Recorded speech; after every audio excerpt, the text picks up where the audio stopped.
Bismillahirrahmanirrahim. Assalamualaikum warahmatullahi wabarakatuh. Dari Umar radhiyallahu anhu, ia berkata, ketika kami duduk-duduk di sisi Rasulullah suatu hari, tiba-tiba datanglah seorang laki-laki yang mengenakan baju yang sangat putih dan berambut sangat hitam, tidak tampak padanya bekas-bekas perjalanan jauh, dan tidak ada seorang pun di antara kami yang mengenalnya.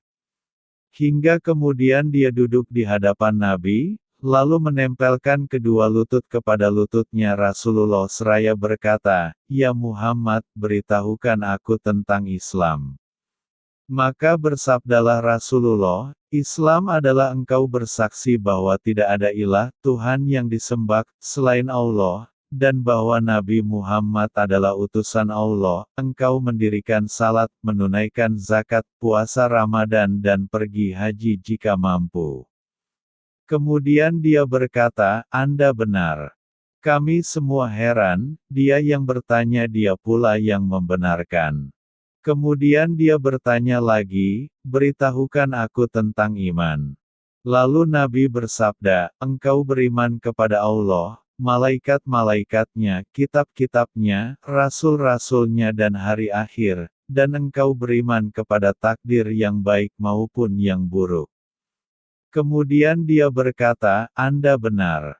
Kemudian dia berkata lagi, beritahukan aku tentang ihsan.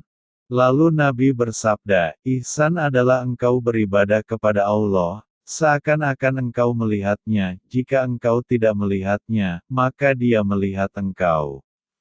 Kemudian dia berkata, beritahukan aku tentang hari kiamat, kapan kejadiannya. Rasulullah bersabda, yang ditanya tidak lebih tahu dari yang bertanya.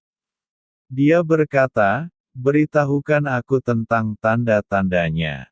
Beliau bersabda, jika seorang hamba melahirkan tuannya, dan jika engkau melihat seorang bertelanjang kaki dan dada, miskin dan penggembala domba, kemudian, berlomba-lomba meninggikan bangunannya.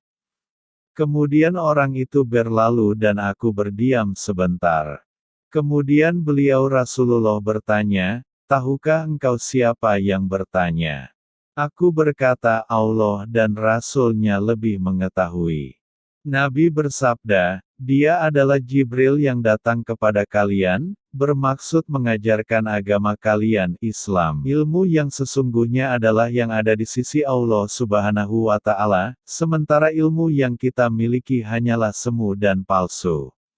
Selama manusia tidak melepas kepalsuan itu, ia tidak akan menemukan ilmu sejati. Ilmu sejati tidak akan berlawanan dengan perbuatan.